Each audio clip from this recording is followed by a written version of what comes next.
Hello people, welcome back. So today in this video, we are going to discuss a poem titled War Photographer written by first Scottish Poet Laureate Carol Ann Duffy. Major themes that she always deals with in her poetry are love, loss, grief, gender, and politics. So, today we are going to discuss War Photographer, a poem which speaks about the negative effects of war in the lives of people. So, you know the routine? Let's read out the first stanza. In his dark room, he is finally alone, with spools of suffering set out in ordered rows. The only light is red and softly glows, as though this were a church and he a priest preparing to intone a mass. Belfast, Beirut, Phnom Penh, all flesh is grass. So let's talk about the starting of the poem. സ്റ്റാർട്ടിങ്ങിൽ തന്നെ നിങ്ങൾക്ക് ഈ ടൈറ്റിലുമായിട്ട് related ആയിട്ടുള്ള കാര്യം തന്നെയാണ് പോയിട്ട് നിങ്ങളെ കാണിക്കുന്നത്. എന്താണെന്ന് വെച്ചാൽ ഒരു ഫോട്ടോഗ്രാഫർ ഫോട്ടോ എടുത്തതിന് ശേഷം പഴയ കാലത്തുള്ള കാര്യമാണ് പറയുന്നത്, ഡിജിറ്റൽ അല്ലാതെ നമ്മൾ ക്യാമറയിൽ റോളൊക്കെ വെച്ചിട്ട് നമുക്ക് ഫിലിംസൊക്കെ വെച്ചിട്ട് എടുക്കത്തില്ലേ. അപ്പം ആ ഫിലിം വെച്ചിട്ട് എടുക്കുന്ന ആ ഒരു സമയത്ത് ഫോട്ടോസ് എല്ലാം എടുത്തു കഴിഞ്ഞിട്ട് finally he's back in his dark room. ആ ഡാർക്ക് റൂമിലേക്ക് അയാൾ തിരിച്ചെത്തിയിരിക്കുകയാണ്. ഡാർക്ക് റൂം എന്ന് പറഞ്ഞാൽ ഈ ഫിലിമിൽ നിന്ന് ഫോട്ടോ ഡെവലപ്പ് ചെയ്തെടുക്കുന്ന ആ ഒരു റൂമുണ്ടല്ലോ, പഴയകാല സിനിമകളൊക്കെ കാണുമ്പോൾ അറിയാം. ചിലർക്കല്ലാതെയും അറിയായിരിക്കും. വളരെ ഡാർക്ക് ആയിട്ടുള്ള ഒരു സ്പേസിൽ ഒരു കെമിക്കൽ സൊല്യൂഷനൊക്കെ വെച്ചിട്ട് ഇതിങ്ങനെ ഡിപ്പ് ചെയ്ത് ഡെവലപ്പ് ചെയ്തെടുക്കുന്ന ആ ഒരു പ്രോസസ്സ് നടക്കുന്നത് ആ ഡാർക്ക് റൂമിലാണ്. അപ്പം ഈ കെയോസിൻ്റെ ഇടയിൽ നിന്നെല്ലാം ഫൈനലി ഈ ഡാർക്ക് റൂമിൽ എത്തിയപ്പോഴത്തേക്കും അയാൾക്ക് കുറച്ച് സമാധാനം കിട്ടി എന്നാണ് നമുക്ക് സ്റ്റാർട്ടിങ്ങിൽ തന്നെ കിട്ടുന്നത്. ഫൈനലി അപ്പോൾ അയാൾ പറയുകയാണ്, ഫൈനലി ഞാൻ വീണ്ടും എൻ്റെ ഡാർക്ക് റൂമിലേക്ക് തിരിച്ചെത്തി. അയാളുടെ ഉള്ളിൽ ആശ്വാസം തന്നെയാണ് അവിടെ കാണിക്കുന്നത്. അയാൾ ആ ഡാർക്ക് റൂമിൽ ഒറ്റയ്ക്കിരിക്കുകയാണ്. അങ്ങനെ ഒറ്റയ്ക്കിരിക്കുമ്പം അയാളുടെ മനസ്സിലൂടെ ഈ വാറിൻ്റെ നെഗറ്റീവ് ആയിട്ടുള്ള കാര്യങ്ങളൊക്കെ അയാളുടെ മനസ്സിൽ കൂടെ പോകുന്നുണ്ട്. അപ്പം അയാൾക്ക് ഈ വാറിൻ്റെ റിലേറ്റഡ് ആയിട്ടുള്ള ഹൊറിബിൾ ആയിട്ടുള്ള കുറച്ച് ഈവൻറ്റ്സ് ഉണ്ടല്ലോ, അതൊക്കെ ഇയാൾ വിറ്റ്നസ് ചെയ്തിട്ടായിരിക്കണമല്ലോ അവിടെ ഇരിക്കുന്നത്. അപ്പം അതൊക്കെ മനസ്സിൽ നിന്ന് പോകാനായിട്ട് he really needs to isolate himself from the horrors of war. അവിടെ നിന്നും മാറി എവിടെയെങ്കിലും ഒറ്റയ്ക്ക് മാറിയിരിക്കാനായിട്ട് അയാളുടെ മനസ്സിന് വല്ലാത്തൊരു തോന്നലുണ്ടായിരുന്നു. ഫൈനലി ആ ഡാർക്ക് റൂമിലേക്ക് എത്തി. തൻ്റെ ഫിലിം ഡെവലപ്പ് ചെയ്ത് ഫോട്ടോ ആക്കാൻ വേണ്ടിയിട്ട് ആ ഡാർക്ക് റൂമിൽ എത്തിയപ്പോഴാണ് അയാൾക്ക് ആ സ്വസ്ഥത കിട്ടിയത്. അയാൾക്ക് ആ വാർ ഫ്രണ്ടിൽ നിന്ന് മാറിയിട്ട് അയാൾ ഒറ്റയ്ക്ക് ഒരു സ്ഥലത്തേക്ക് എത്തിയപ്പോഴാണ് അയാൾ ആ റിയാലിറ്റിയിൽ നിന്നും മാറിയത്. ആൻഡ് ഓഫ് കോഴ്സ് ഡിജിറ്റൽ എറയല്ല. സോ ഫിലിം റോൾസ് ഒക്കെ ആയിരിക്കും അയാളുടെ കയ്യിലുണ്ടായിരിക്കുന്നത്. അതിൽ നിന്ന് വേണം ഡെവലപ്പ് ചെയ്യാനായിട്ട്. ആ ഫിലിം റോൾസ് നിറച്ച് ഹ്യൂമൻ സഫറിങ്സിനെ കാണിക്കുന്ന തരത്തിലുള്ള ഫോട്ടോസ് ആണെന്ന് അയാൾക്ക് നന്നായിട്ട് അറിയാം. കാരണം ആ ഫോട്ടോസ് എടുത്തത് അയാൾ തന്നെയല്ലേ. Even when we call the room A dark room, the real colour of the room is red. അവിടെ കുറച്ച് റെഡ് കളേർഡ് ആയിട്ടുള്ള അവിടെ കാര്യങ്ങളൊക്കെ കാണണമല്ലോ. അപ്പോൾ അതിന് വേണ്ടിയിട്ട് ദേ യൂസ് റെഡ് കളർ ലൈറ്റ്.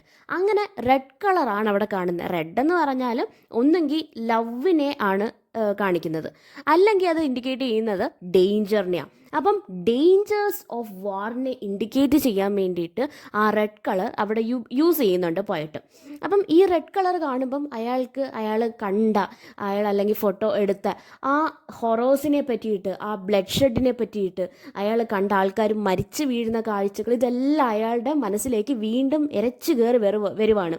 ഈ ഡാർക്ക് റൂം ആണെങ്കിൽ കൂടി അയാൾക്ക് കാണുന്ന കളറ് അയാളുടെ ഉള്ളിലെ ആ പേടി അത് വീണ്ടും തിരിച്ചു കൊണ്ടുവന്നേയിരിക്കുന്നു. എന്താണോ അയാൾ മറക്കാനായിട്ട് ശ്രമിക്കുന്നത് അത് വീണ്ടും ബൗൺസ് ബാക്ക് ചെയ്യുന്നുണ്ട്. And he takes this roll of film in his hands like a priest who is trying to sing songs and perform religious functions. Religion related ആയിട്ടുള്ള ഒരു ചേർച്ചിൽ നടക്കുന്ന കുറച്ച് ഫങ്ഷൻസ് ചെയ്യുന്ന ഒരു പ്രീസ്റ്റിനെ പോലെ അയാൾ തൻ്റെ കയ്യിൽ ആ ഫിലിമിൻ്റെ റോൾ എടുക്കുവാണ്. ആ ഫിലിമിൻ്റെ റോള് വളരെ ശ്രദ്ധയോടുകൂടി എടുക്കുവാണ്. പിന്നീട് പറയുന്നത് കുറച്ച് പ്ലേസസിൻ്റെ പേര് പറയുന്നുണ്ട്. ഈ പ്ലേസസ് എല്ലാം വാർ കാരണം എഫക്റ്റഡ് ആയിട്ടുള്ള, നെഗറ്റീവ്ലി അഡ്വേഴ്സ്ലി എഫക്റ്റഡ് ആയിട്ടുള്ള കുറച്ച് സ്ഥലങ്ങളുടെ പേര് പറയുന്നുണ്ട്.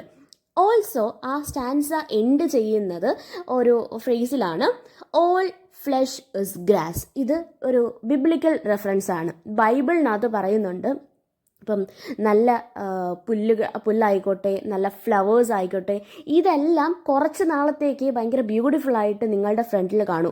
After A point of time all these things will dry up. ഇതെല്ലാം കരിഞ്ഞ് വിൽറ്റായി പോവും. അങ്ങനെ വിൽറ്റായി പോകുന്ന ഒരു സമയം വരും. ഇവിടെയും അത് തന്നെയാണ് നടക്കുന്നത്. മനുഷ്യന്മാരുടെ ഫ്ലെഷ് എന്ന് പറയുന്നത് ഈ പുല്ലിനെ പോലെ ഒരു സമയം കഴിഞ്ഞപ്പം മൊത്തം ഉണങ്ങി അവർ മരിച്ചു, എല്ലാവരും മരിച്ചു എന്നുള്ള കാര്യം കാണിക്കാൻ വേണ്ടിയിട്ടാണ് ഈ ബിബ്ലിക്കൽ റെഫറൻസ് കൊടുക്കുന്നത്. He has a job to do. Solutions slop in trays beneath his hands, which did not tremble then, though seem to now.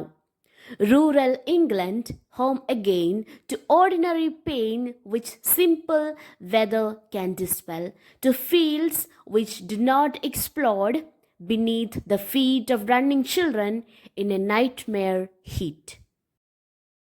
Now he tells us that he has got a serious job to do.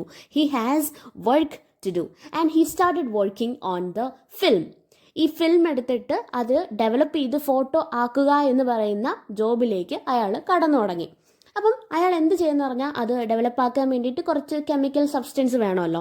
ആ chemical substance എടുത്ത് trail ഇങ്ങനെ അലക്ഷ്യമായിട്ട് അയാൾ ഇങ്ങനെ എടുത്തങ്ങ് ഒഴിച്ചു. കാരണം അലക്ഷ്യമായിട്ട് ഒഴിക്കുന്നതെന്ന് പറഞ്ഞാൽ ഒന്നെങ്കിൽ അയാൾക്ക് നല്ല ശീലമായി കാണണം ഇതെങ്ങനെയാണ് ചെയ്യേണ്ടതെന്ന്. അയാൾക്ക് ഡെയിലി റുട്ടീൻ്റെ ഭാഗമായതുകൊണ്ട് തന്നെ he knows how to do things എന്നുള്ള രീതിയിൽ അയാൾ അങ്ങനെ ഒഴിക്കണം. അല്ലാന്നുണ്ടെങ്കിൽ അയാളുടെ മനസ്സ് ഭയങ്കരമായിട്ട് സാഡായിരിക്കണം, ആ ട്രോമയിൽ തന്നെ നിൽക്കുകയായിരിക്കണം. ഇൻ ഐദർ വേയ്സ് അയാൾ അങ്ങനെയാണ് ആ ട്രെയിലേക്ക് കെമിക്കൽ സബ്സ്റ്റൻസ് എടുത്ത് പോഴിയുന്നത്.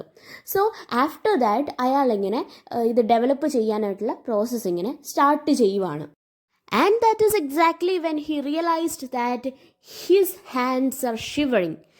ഏർലിയർ സ്റ്റേജിൽ ആ ഫോട്ടോ എടുത്ത സമയത്തോ അല്ലെങ്കിൽ ഡെവലപ്പ് ചെയ്യാൻ തുടങ്ങിയ സമയത്തോ ഒന്നും അയാളുടെ കൈ ഇങ്ങനെ വിറയ്ക്കുന്നില്ലായിരുന്നു. ആ സാധനം, ആ ഫിലിമിൻ്റെ റോള് എടുത്ത് കയ്യിൽ വെച്ചപ്പോൾ ഒന്നും കൈ വിറയ്ക്കുന്നേ ഇല്ല, സ്റ്റേബിൾ ആയിരുന്നു. But now that shivers.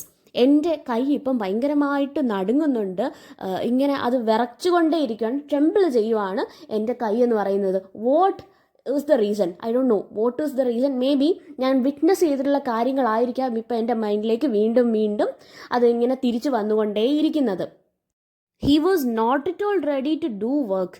അയാൾ ഭയങ്കരമായിട്ട് ഈ കാഴ്ചകളെല്ലാം കണ്ട് പേടിച്ചിരിക്കുന്ന ഒരു സമയത്ത് വീണ്ടും അയാൾ തൻ്റെ ജോലിയിലേക്ക് തുടർന്നുകൊണ്ടേ ഇരിക്കുകയാണ്. വേറെ ചോയ്സ് ഒന്നുമില്ല. അതുകൊണ്ടാണ് അയാൾ തിരിച്ച് വർക്കിലേക്ക് വന്നതും ആ വർക്ക് റീസ്റ്റാർട്ട് ചെയ്തതും. അയാൾ മെൻ്റലി ഭയങ്കര അൺസ്റ്റേബിളായിട്ട് നിൽക്കുന്ന ഒരു സിറ്റുവേഷൻ കൂടിയാണ്. While developing the photograph, he starts to think about all the victims and the pictures that he had captured. അയാൾ ഈ വിക്ടിംസിൻ്റെ മുഖം ആലോചിക്കുന്നു, എന്ത് അവസ്ഥയിലാണ് അവരുടെ ഫോട്ടോഗ്രാഫ് എടുത്തതെന്നുള്ള കാര്യം ആലോചിക്കുന്നു. അങ്ങനെ അയാളുടെ മൈൻഡ് അവിടെ അല്ല. അയാൾക്ക് ഭയങ്കരമായിട്ടുള്ള മെൻ്റലി അയാളെ ഭയങ്കരമായിട്ട് ഷേക്ക് ചെയ്ത ഒരു ഇൻസിഡൻ്റ് ആണ് കഴിഞ്ഞത്. എന്നിട്ടും അയാൾ വീണ്ടും തിരിച്ചൊരു ഡെഡിക്കേറ്റഡ് ഫോട്ടോഗ്രാഫറിനെ പോലെ അയാൾ തൻ്റെ വർക്ക് റീസ്റ്റാർട്ട് ചെയ്യുവാണ്. പക്ഷേ കൈകൾ നന്നായിട്ട് വിറയ്ക്കുന്നുണ്ട്. പക്ഷേ സ്റ്റിൽ അയാൾ ബൗൺസ് ബാക്ക് ചെയ്യുവാണ്. കാരണം ഈ ട്രോമ അയാളെ പിടിച്ചു കെട്ടുന്നില്ല. The fact that he is a photographer and he should get back to his work എന്നുള്ള കാര്യം അയാളുടെ മൈൻഡിലുണ്ട്. അതാണ് അയാളെ മോട്ടിവേറ്റ് ചെയ്തുകൊണ്ടിരിക്കുന്നത് തിരിച്ച് വർക്ക് റീസ്റ്റാർട്ട് ചെയ്യാനായിട്ട്. But then his thoughts go back to rural England. Rural ഇംഗ്ലണ്ടിൽ അവർ അനുഭവിക്കുന്ന കുറച്ച് പ്രശ്നങ്ങളെ പറ്റിയിട്ട് അയാളിരുന്ന് ആലോചിക്കുന്നുണ്ട്. ഇവിടെ ഞാൻ കണ്ട സിറ്റുവേഷൻ വെച്ച് നോക്കുമ്പം വളരെ ചെറിയ സില്ലി ആയിട്ടുള്ള ട്രിവിയൽ ആയിട്ടുള്ള കാര്യങ്ങളാണ് അവരനുഭവിക്കുന്നത്. വളരെ ഓർഡിനറി ആയിട്ട് എല്ലാവരും അനുഭവിക്കുന്ന തരത്തിലുള്ള പ്രശ്നങ്ങളെ അവരനുഭവിക്കുന്നുള്ളൂ. പക്ഷേ ഇവിടുത്തെ അവസ്ഥയൊന്ന് ആലോചിച്ച് നോക്ക്. അതും ഇതും തമ്മിൽ കമ്പയർ ചെയ്യുമ്പം അവരനുഭവിക്കുന്ന വളരെ ട്രിവിയൽ ആയിട്ടുള്ള വളരെ സില്ലി ആയിട്ടുള്ള ഡൊമസ്റ്റിക് ഇഷ്യൂസ് മാത്രമാണ് എന്നെനിക്ക് തോന്നിപ്പോവുകയാണ്. ബിക്കോസ് വാൾ ഫ്രണ്ടിൽ നോക്കുമ്പോഴത്തേക്കും ആൾക്കാർ മരിച്ചു വീഴുന്നു, നിറയെ ബ്ലഡ് ഷെഡ്, അങ്ങനെ സീരിയസ് ആയിട്ടുള്ള കാര്യങ്ങളാണ് ഞാൻ അവിടെ കണ്ടത്. പക്ഷെ റൂറൽ ഇംഗ്ലണ്ടിൽ അവർ ഏറ്റവും കൂടുതൽ ഏറ്റവും വലിയ സംഭവം എന്ന് പറഞ്ഞ് കൊണ്ടു നടക്കുന്ന പല കാര്യങ്ങളും വളരെ സില്ലിയാണെന്ന് ഞാനിപ്പോൾ തിരിച്ചറിയുന്നു. അതിൻ്റെ ഇൻറ്റൻസിറ്റി വളരെ ചെറുതാണെന്ന് ഞാനിപ്പോഴാണ് റിയലൈസ് ചെയ്യുന്നത്. Even when I think about the landscape of England, it brings in a feeling of peacefulness. ഭയങ്കര പീസ്ഫുൾ ആയിട്ടുള്ളൊരു മൈൻഡാണ് എനിക്ക് ഇംഗ്ലണ്ടിനെ പറ്റിയുള്ള അല്ലെങ്കിൽ റൂറൽ ഇംഗ്ലണ്ടിൻ്റെ ലാൻഡ്സ്കേപ്പിനെ പറ്റിയിട്ടൊക്കെ ആലോചിക്കുമ്പം എൻ്റെ മൈൻഡിലേക്ക് വരുന്നത്. അത്തരത്തിൽ എന്നെ അഫക്റ്റ് ചെയ്യുന്ന, എന്നെ പോസിറ്റീവ്ലി അഫക്റ്റ് ചെയ്യുന്ന ഇംഗ്ലണ്ടിൻ്റെ ലാൻഡ്സ്കേപ്പ് ഒരു സൈഡിൽ, മറ്റേ സൈഡിൽ war front. When it comes to the war front നമുക്ക് കാണാൻ സാധിക്കുന്നത് ഈ കുട്ടികളൊക്കെ ഓടിക്കൊണ്ടിരിക്കുമ്പം അതിൻ്റെ താഴത്തെ ആ ഫ്ലോറിൽ നിന്ന് പെട്ടെന്ന് ബോംബ് പൊട്ടിത്തെറിക്കുന്നതും ആ കാര്യങ്ങളൊക്കെയാണ് ഞാനിവിടെ വാർ ഫ്രണ്ടിൽ കാണുന്നത്.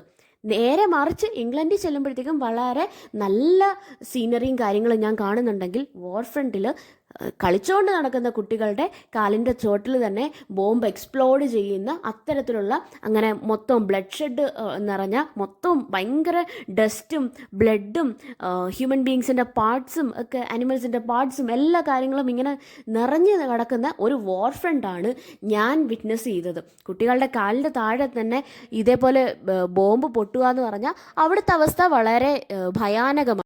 അതൊക്കെ വെച്ചിട്ട് കമ്പയർ ചെയ്യുമ്പം റൂറൽ ഇംഗ്ലണ്ടിലെ ലാൻഡ്സ്കേപ്പ് എന്നൊക്കെ പറയുന്നത് വളരെ സർറിയൽ ആയിട്ടാണ് എനിക്ക് തോന്നുന്നത്.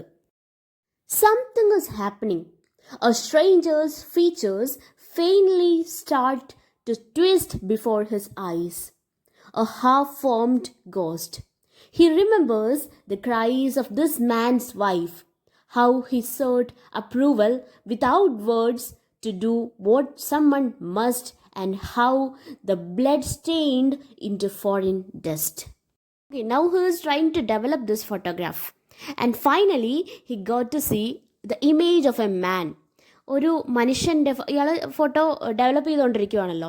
അപ്പം ഗ്രാജുവലി പതിയെ ഒരാളുടെ കുറച്ച് ഫീച്ചേഴ്സ് ഇങ്ങനെ അയാളുടെ ഫ്രണ്ടിൽ ട്വിസ്റ്റ് ചെയ്ത് കാണുവാണ്. ചെറുതായിട്ട് ഫീച്ചേഴ്സ് ഇങ്ങനെ കാണുവാണ്. അപ്പോൾ ഈ കാണുമ്പോഴത്തേക്കും അയാൾക്ക് മനസ്സിലാവും, ഇത് ഞാൻ എടുത്ത ഫോട്ടോയാണ്, ഞാൻ ഏത് അവസരത്തിലാണ് ഈ ഫോട്ടോ എടുത്തത്, അയാൾ മരിച്ചത് എങ്ങനെയാണ്, അയാൾ മരിച്ച് കിടന്ന രീതി, അങ്ങനെയുള്ള കാര്യങ്ങളെല്ലാം ഇയാളുടെ മൈൻഡിൽ വന്നു. അപ്പോൾ അതിൻ്റെ കൂടെ തന്നെ അയാളുടെ മൈൻഡിലേക്ക് വന്ന മറ്റൊരു കാര്യമാണ് എങ്ങനെയാണ് ഈ മരിച്ച ആളിൻ്റെ ഭാര്യ കരഞ്ഞതും. അപ്പം പക്ഷേ ഓഫ് കോഴ്സ് ഫോട്ടോ എടുക്കാനായിട്ട് കൺസെൻറ്റ് വാങ്ങിക്കണമല്ലോ. ഒരാൾ മരിച്ചു കിടക്കുമ്പം അയാളുടെ റിലേറ്റീവ്സ് അടുത്തുണ്ട്, അപ്പം കൺസെൻറ്റ് വാങ്ങിക്കണം എന്നുള്ള ആ ഒരു എത്തിക്സ് അവിടെ അയാൾ മെയിൻറ്റെയിൻ ചെയ്യുന്നു എന്നുള്ളതാണ്. അപ്പം ഭാര്യ അവിടെ നിന്ന് കരയുവാണ്. ബട്ട് സ്റ്റിൽ നിങ്ങളൊന്ന് ആലോചിച്ച് നോക്കണം, ഒരാൾ മരിച്ചു, അയാളുടെ ഭാര്യ അവിടെ നിന്ന് കരയുന്നു, ഒരു ഫോട്ടോഗ്രാഫറിന് അവിടെ ഫോട്ടോ എടുക്കണം because he needs to publish this photograph in his newspaper. അപ്പോൾ അതിന് അയാൾ കൺസെൻറ്റ് എങ്ങനെ ചോദിക്കും? പക്ഷെ ചോദിക്കാതിരിക്കാനും പറ്റുന്നില്ല. ചോദിക്കാതെ വന്നിട്ട് ഫോട്ടോ എടുത്തിട്ട് പോകാനും അയാളുടെ എത്തിക്സ് അയാളെ അനുവദിക്കുന്നില്ല. അതുകൊണ്ട് അൺസെഡ് ആയിട്ട് ചോദിച്ചോ എന്ന് ചോദിച്ചാൽ ചോദിച്ചു, ചോദിച്ചില്ലേന്ന് ചോദിച്ചാൽ ചോദിച്ചില്ല, അങ്ങനത്തെ തരത്തിൽ വേർഡ്ലെസ് ആയിട്ടുള്ള ഒരു കൺസെൻറ്റ് അവരിൽ നിന്ന് വാങ്ങിച്ചതും അയാളുടെ ഫോട്ടോഗ്രാഫ് എടുത്തതും അയാളുടെ ഭാര്യയുടെ കരച്ചിലും ഒക്കെ ഇയാൾ വളരെ ക്ലിയർ ആയിട്ട് ഓർത്ത് വെക്കുന്നുണ്ട്. വളരെ വിസിബിൾ ആയിരുന്നു അയാളുടെ മൈൻഡിൽ. അപ്പം അത് കഴിഞ്ഞിട്ട് അയാളിരുന്ന് പറയുവാണ്, ആ ബ്ലഡ്, അയാൾ മരിച്ചു കഴിഞ്ഞ ബ്ലഡ് ഇങ്ങനെ സാൻഡിലൊക്കെ ചേർന്നിട്ട് ആ ഫോറിൻ ലാൻഡിൽ ഫോറിൻ ഒരു ഡസ്റ്റിൻ്റെ കൂട്ടത്തിൽ അതിങ്ങനെ അലിഞ്ഞ് ചേരുവാണ്. ആ പൊടിയുടെ ഇടയ്ക്ക് ആ ബ്ലഡും അലിഞ്ഞങ്ങ് ചേരുവാണ്. അത്തരത്തിലുള്ള കാഴ്ചയാണ് ആ ഫോട്ടോഗ്രാഫർ, ആ വാൾ ഫോട്ടോഗ്രാഫർ അവിടെ വിറ്റ്നസ് ചെയ്തത്. അത്രയ്ക്ക് ഹൊറിബിൾ ആയിട്ടുള്ള കാര്യങ്ങൾ അവിടെ നടക്കുമ്പോഴും അയാളുടെ ഉള്ളിലെ ഒരു എത്തിക്കൽ അല്ലെങ്കിൽ മോറൽ ഒരു കൺഫ്യൂഷനാണ് അവിടെ നമുക്ക് കാണാനായിട്ട് സാധിക്കുന്നത്.